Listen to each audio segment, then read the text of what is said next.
This is Mr. Neil Writer, also known as the Wax Whisperer. Thank you for tuning in to my latest video. This is of a patient who got referred to me by another audiologist who they initially went to see with regards to their bilateral, really medially impacted earwax and keratin. Their original audiologist really struggled because of the depth, it was quite deep, and they asked the patient to contact myself, which is very kind of them. And you can just see by the colour of this wax and keratin, it's been in there for a while, it's oxidised, so it's turned a really dark brown, almost a jet black in appearance. And we're slowly but surely extracting this using microsuction. We're using a standard Zollner suction probe, which has got an internal lumen of 2mm, so that's the internal diameter. You can see the eardrum there. Now, mid-canal, just here, the ear canal does narrow somewhat and it protrudes back outwards. There's a possible reason why the patient's getting a build-up of wax. So there's skin that's lining the ear canal as it's dying and shedding and trying to naturally migrate out of the ear in a conveyor belt motion. It's getting trapped in the midpoint of the canal because there's a bit of a narrowing. There's some non-occluding, non-significant sticky keratin wax on the posterior, so the back part of the ear canal, quite deep.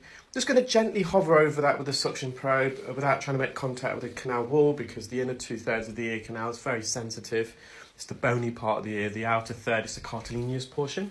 So that's more flexible, it's less rigid and it's more flexible. So we can apply a bit more pressure there. Nonetheless, the patient's symptoms are completely alleviated. You can see the eardrum, the sound's travelling through. I think I'm going to attach a fine end suction gauge here now, just to see if I can peel it off. Because the patient was still, I gave it a go. Otherwise, when I'm training my clear wax delegates, I would just ask them to leave that as, until they get a bit more skilled and experienced. You don't want to try and remove pieces of wax and skin that's not going to aid the patient in terms of their hearing unnecessarily, and then accidentally cause trauma by grazing the canal or bruising it.